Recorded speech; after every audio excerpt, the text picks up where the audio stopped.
I think it's helpful and even healthy as a nation in this case to examine those moments with a finer tooth comb and really pull out all of the messy bits and talk about them and imagine them because more often than not, if history does make us who we are, then a lot of the unsavory elements that we see and deal with and are reckoning with in Canadian society can also be traced back to those moments.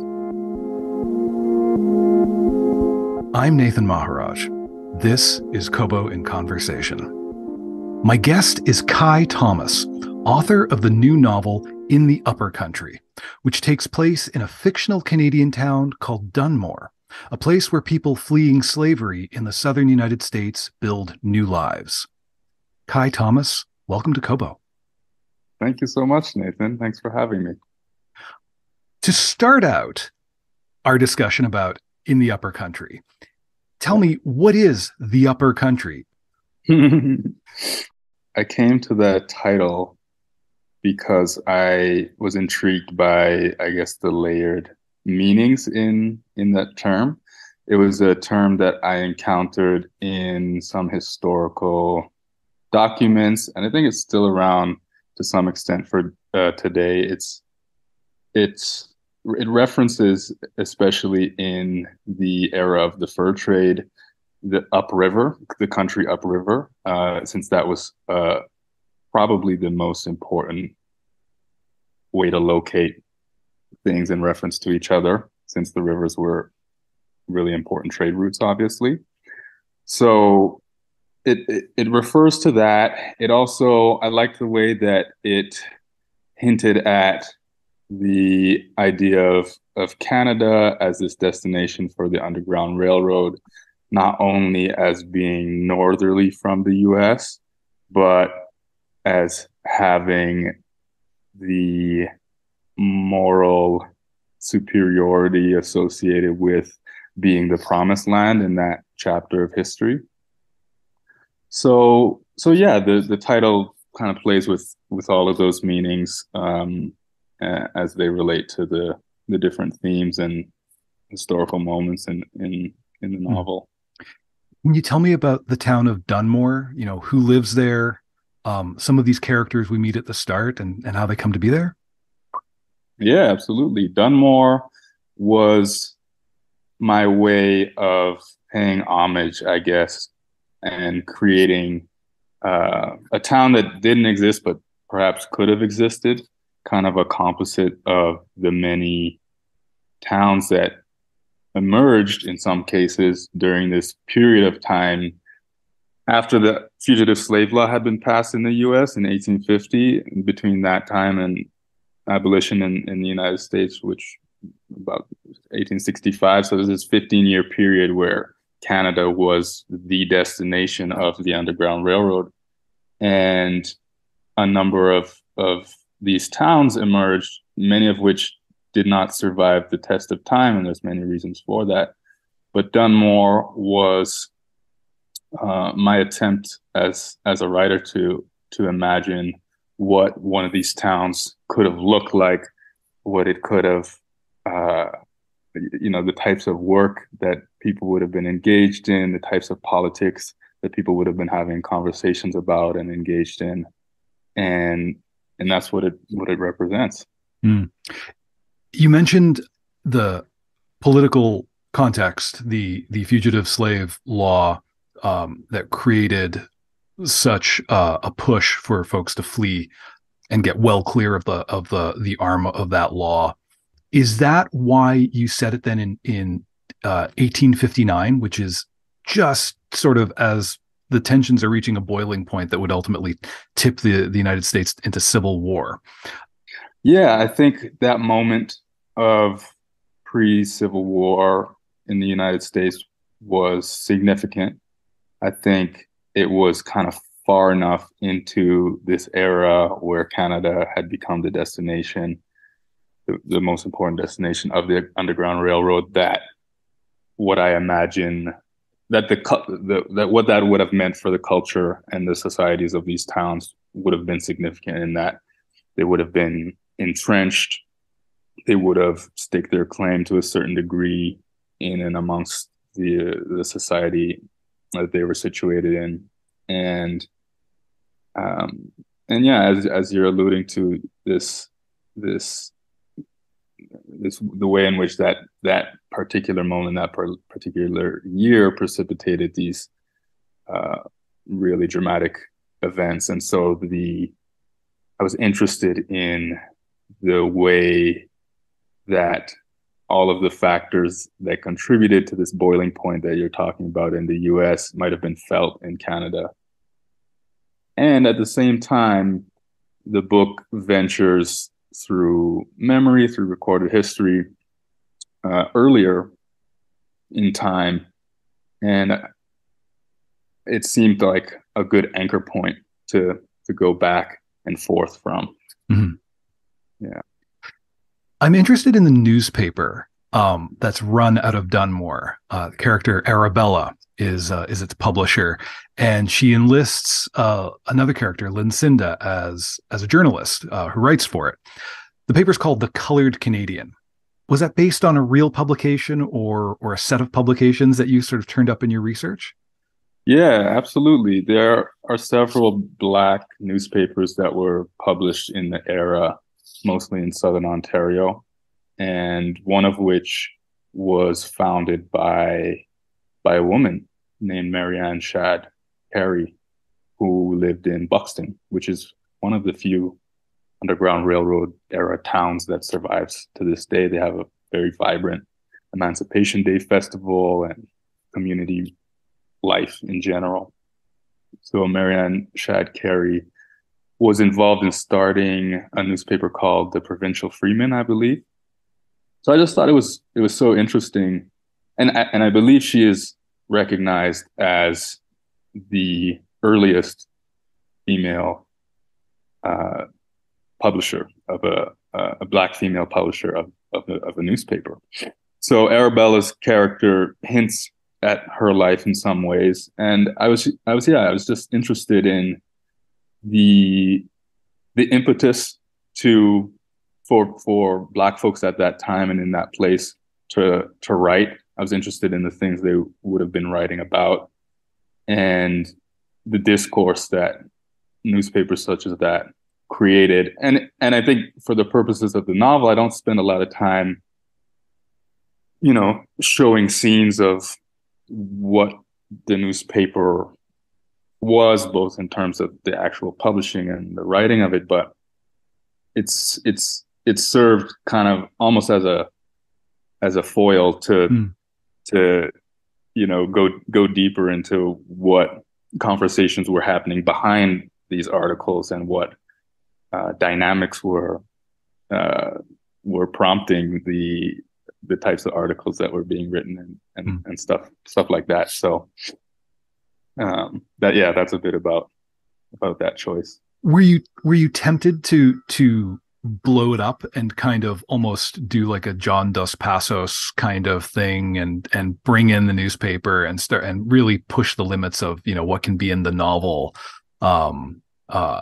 give us sections of the newspaper? Or was it always going to, did you go in knowing I'm using this for background and this is like propulsive fuel, I'm not going to invite this into center stage? I think there was a moment where I wanted to, give sort of like uh, facsimile. Is that the word? I want to imitate what the articles that I was finding in the records would have been talking about. Hmm. I think I shied away from that initially because it's really hard to do so. Historical fiction is kind of interesting because, or at least in the way that I learned to write it in this book, in that you're you're conjuring, you're trying to conjure an era and a way of speaking and all of these things. You're trying to conjure a world that is past, but inevitably, it doesn't really work when you do it really well, because you read through some of these newspaper articles or some primary source material from the mid 1800s, and as close as it is to modernity, the way that people formulate ideas is like so different, was so different. And the way that people speak was so different to the extent that I found if I were to try and imitate that, I don't know if it would be as readable. And, I think that I was going for a form of realism, a form of historical realism, but I still wanted it to be easeful to a degree for people to engage with the dialogue, with the writing in general, the prose in general. Mm. And so it's just that middle ground that you have to get to where you're summoning the world without fully imitating it. Arabella runs the newspaper, I think, speaking to exactly what you were saying before, which is with a sensibility that I think doesn't quite register for us. She's got an explicitly political aim with the newspaper. There's writing that she has in mind for persuading or reinforcing the views of her intended audience to support the cause of emancipation. I mean, you couldn't have more skin in the game than a political agenda like that as a publisher. What did you learn about sort of journalism in that time that someone like Lucinda might be doing, with respect to how widespread literacy would be, how one would learn to read and write, and how that would affect who you conceive of as your audience? I think what you're hinting at there is a key element that I noticed right away, and that probably most people would notice if you begin to read newspaper articles from that period. Is the expectations of journalism were quite different. It was often very didactic, very partisan, very very, very political in that way, where there wasn't necessarily, and I'm not an expert on this, it's just, one of the things that I noticed. And I think from what I have read and heard, it kind of goes across the board, whether you're looking at publications such as the New York Times back in the day, or the Quebec Gazette was one that I read a little bit of as well. But yeah, it has that quality to it, which I thought was interesting. And obviously, as you're pointing out, there's a very clear and even arguably moral impetus to do so, to write in a way that perhaps sounds a bit more like propaganda than what we would recognize as journalism. So that's a thing for sure. Many of the smaller publications, from what I read, were not actually successful in the long term. I imagine part of that was because of the struggle of literacy, paired with perhaps struggle of funding and financing. Mm-hmm. The newspaper, as I depict it in the book, is quite successful.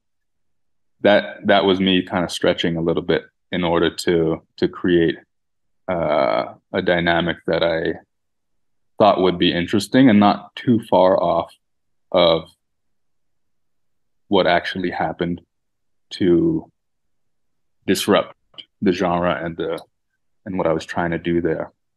I think, the point around literacy is an interesting one. How I tried to engage with that in the novel was at hinting that at the very least the endeavor of producing written work in a regular way, such as in the newspaper, would be paired with the endeavor of a community that is coming out of a context where it would have been not only illegal but extremely dangerous to read and to practice reading, and thus for the newspaper and for literacy more generally to be this source of and this site of power in a community such as that.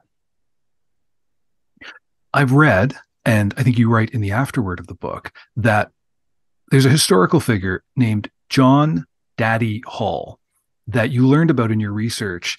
You ultimately decided not to fictionalize Hall's life and to sort of set him aside.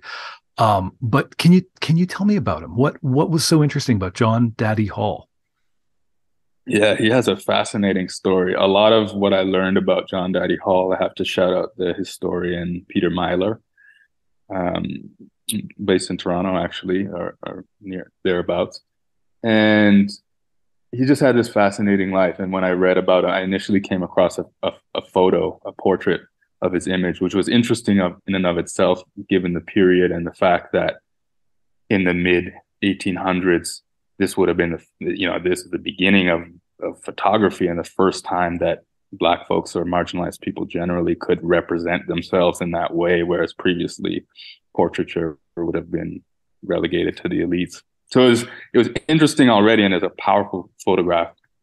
But the information on his life that kind of followed was just blew me away. In a brief summary, he was he was a man of African as well as indigenous descent. He fought in the War of 1812 for Tecumseh, who was the Shawnee indigenous leader and kind of visionary, and was subsequently enslaved for many years in the American South, escaped, and eventually was one of the founding members of the Black community of Owen Sound, which was considered the northern terminus of the Underground Railroad at the era. And he lived to be like 115 years old, according to reports, which is a little bit dubious in that time frame, given the lack of birth records and whatnot. But fact is, he was extraordinarily old, and so just had this like this life that touched on all these chapters and points in history that I've seen represented to a certain extent, and but large parts of I hadn't seen,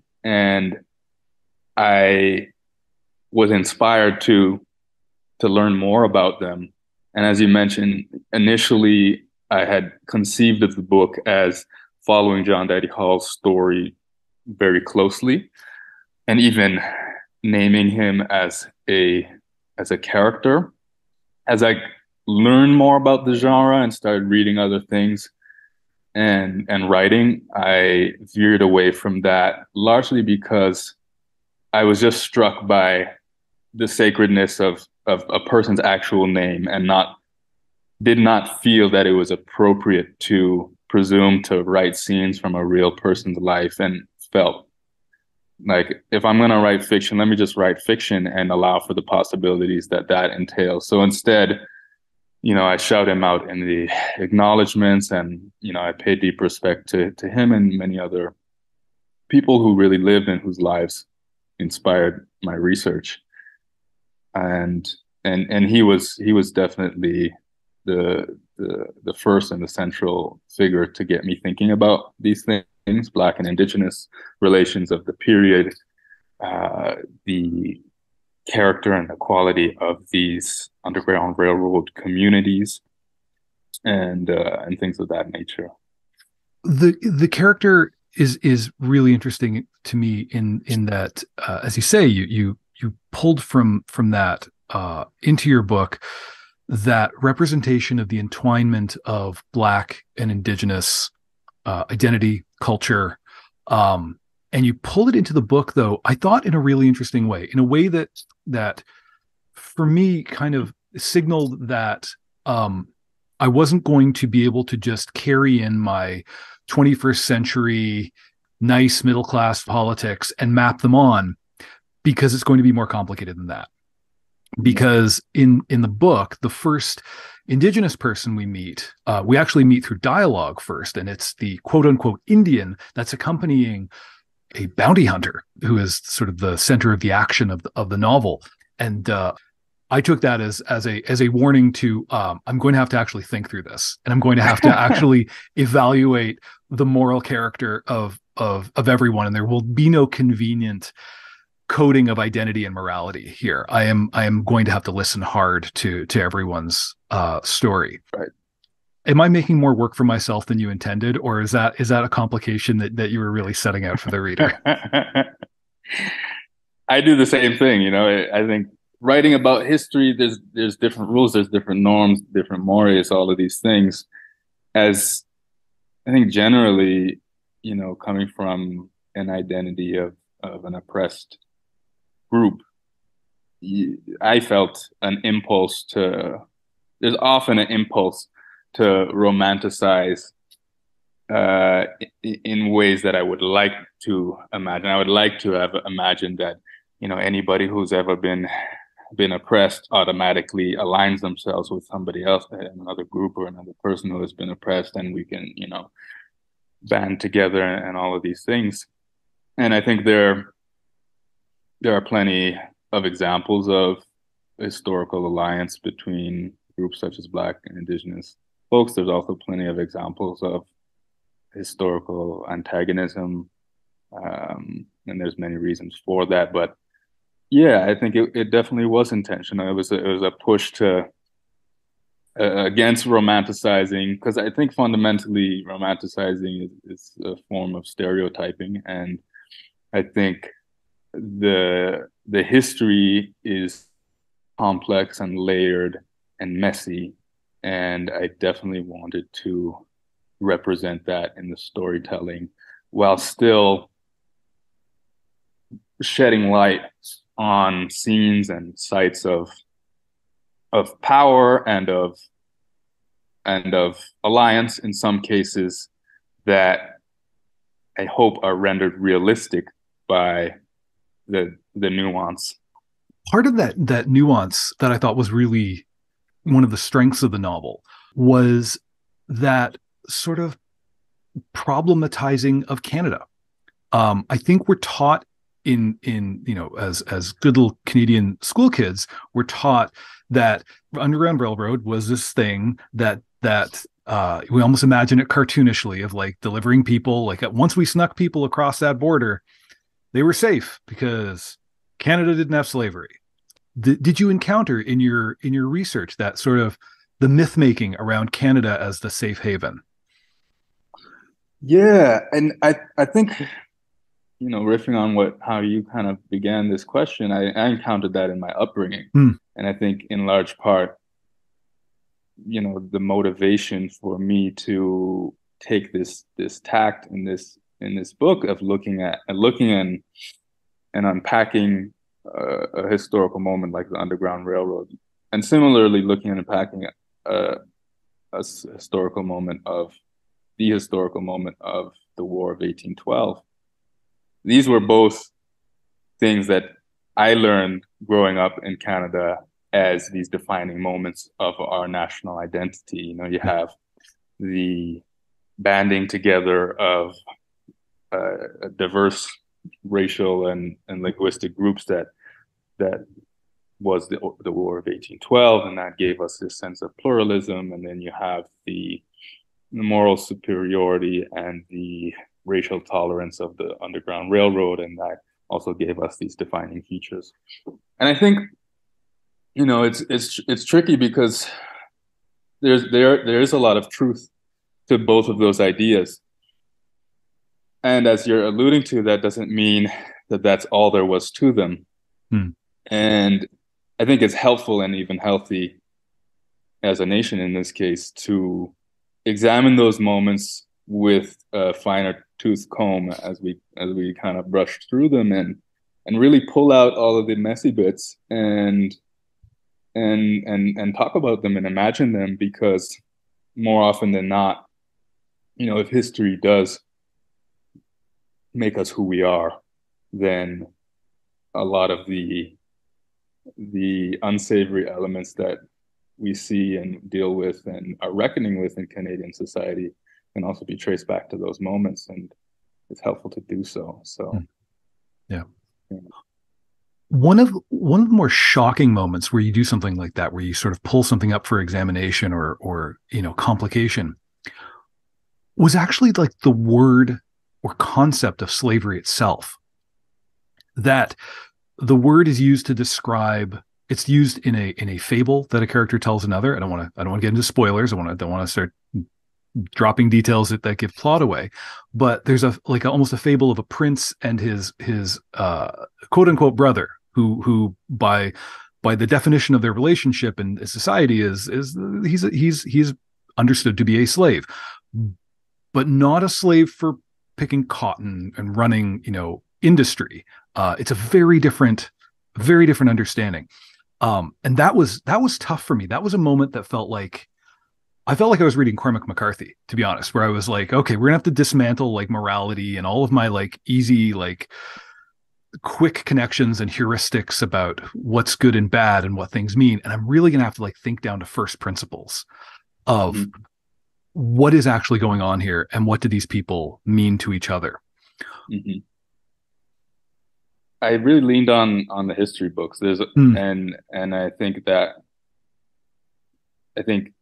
the complexity that you're hinting at it, that is an element where, that was no invention on my part. That is just I'm not that smart. I just I just read there's a lot that was really helpful. And I think part of what I tried to identify for this book is like, okay, I'm not a historian, I'm not a professional researcher, but mm. I can read and I can follow people's bibliographies, and books like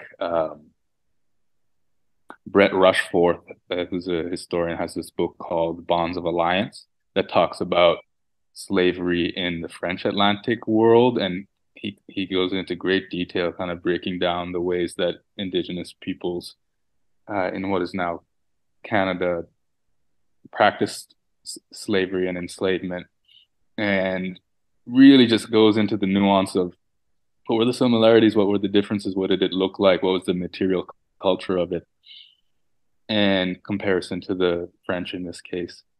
Taya Miles is a fantastic historian who wrote a book about Detroit and the ways that slavery was practiced in Detroit, called uh, The Dawn of Detroit.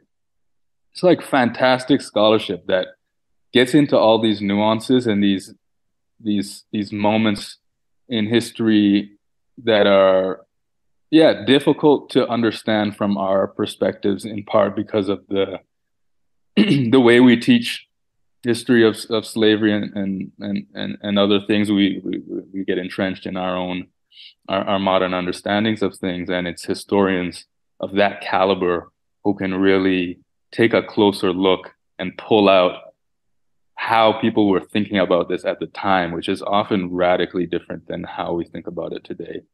So, so yeah, that those are some examples of how I dealt with writing those scenes or those kind of interludes in the book.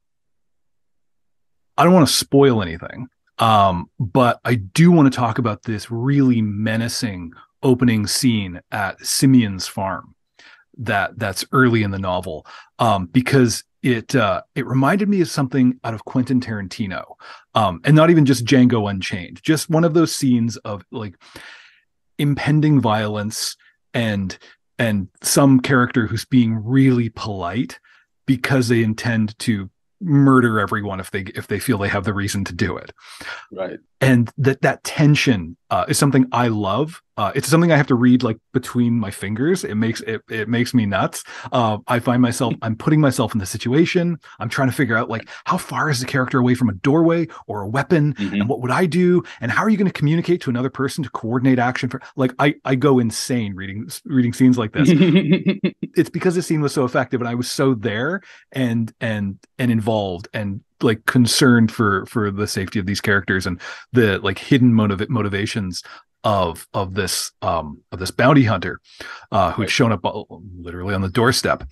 Was there a literary or cinematic archetype you were reaching for? Is this a type of scene you particularly savor, or is this like a really hard scene to write and you hated it, and I've somehow enjoyed this agonizing thing? It's funny. I didn't think of Quentin Tarantino. I haven't thought of Quentin Tarantino until you mentioned it, in terms of the association with the scene. I think the elements that you're pulling out are spot on. I'm familiar with his work. I have enjoyed some of his stuff for sure. There's probably an influence there that I hadn't even fully considered.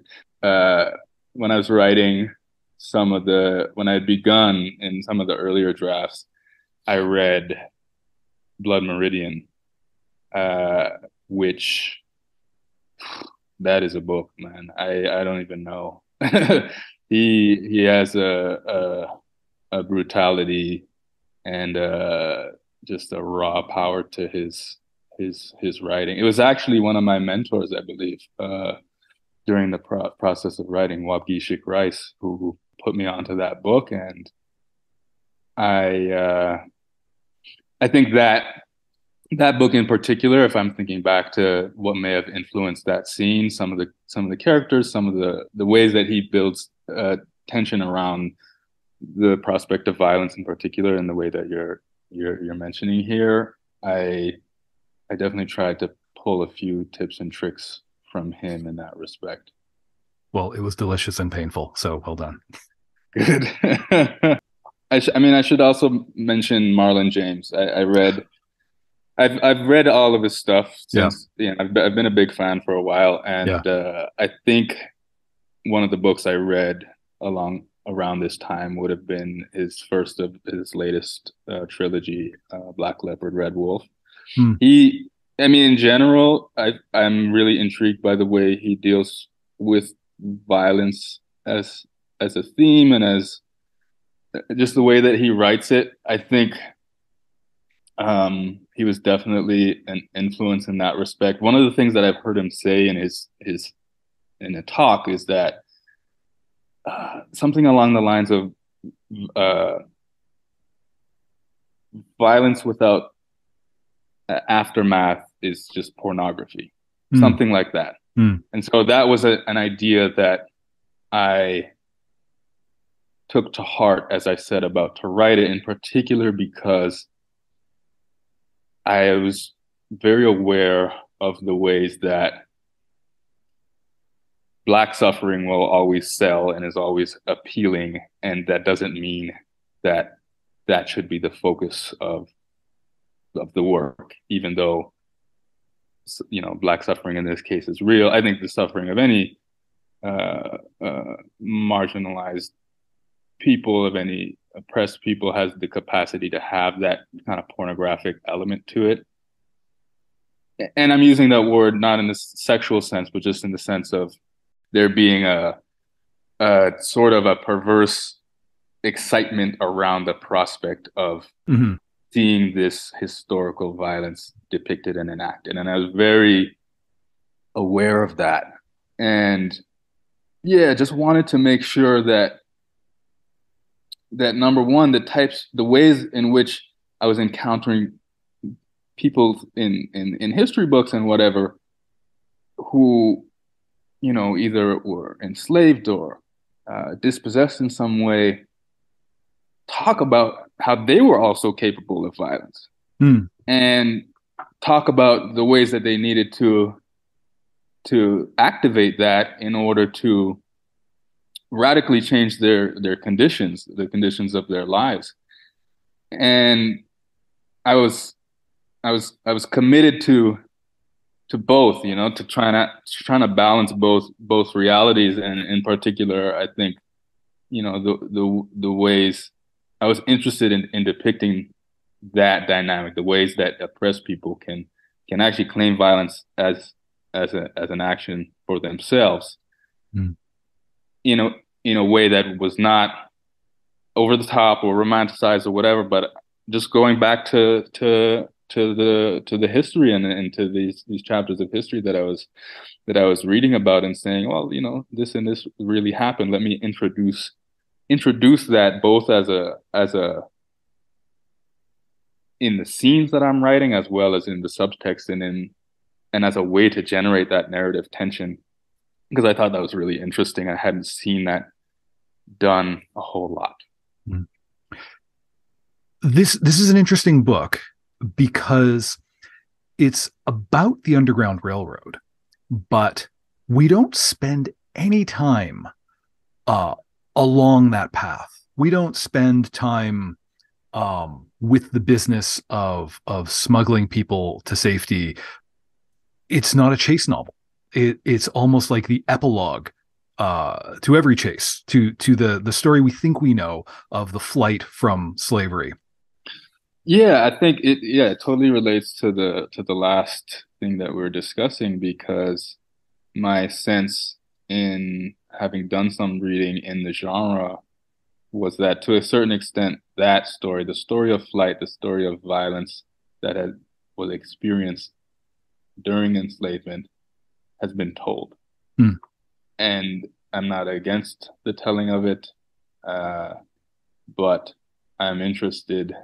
I was interested in, yeah, holding back from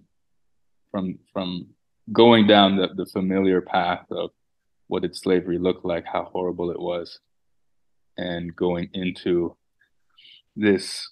It's not completely new territory. Plenty of people have done it and written about it. I just think, in the grand scheme of things, perhaps less so um, than the story of flight and of the scenes of enslavement themselves. So I was interested in, what was the aftermath? What is the aftermath?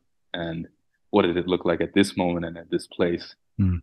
And in what ways does that draw parallels to the present moment? And yeah, so all of that was definitely intentional. And I, for the most part, no, I didn't feel tempted to stray from Mm. that decision. Mm. What kind of a reader were you when you were growing up? I read a lot of fantasy. I listened to a lot. I remember listening to cassette tapes very young of Brian Oh Jakes, yeah. the Redwall series, The Castaways of the Flying Dutchman. I loved his work. I would listen to that a lot. I remember being, yeah, very much like drawn to the kind of action and adventure side of things. I remember loving this.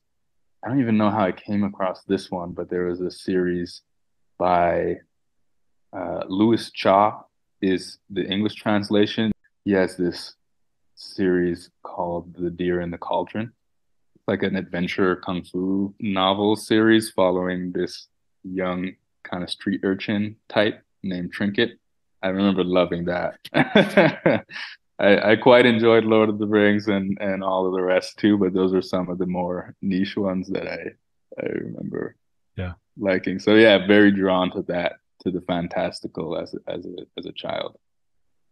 How did you start writing? Was it fanfic? Did you extend the stories of these characters that you picked up through fantastical reading, or No, I remember one of the first things I wrote creatively that I felt really excited by was I had a history assignment at some point in high school to write about an ancestor or I don't remember what exactly the constraint was, but it was like either a great grandparent or something like that, some form of ancestor that that you were instructed to kind of inhabit and write about. And I just remember thinking that was so cool to do and so much fun to imagine and to read about. In part because it was a great opportunity to talk with my family, my grandparents who were then alive, hmm.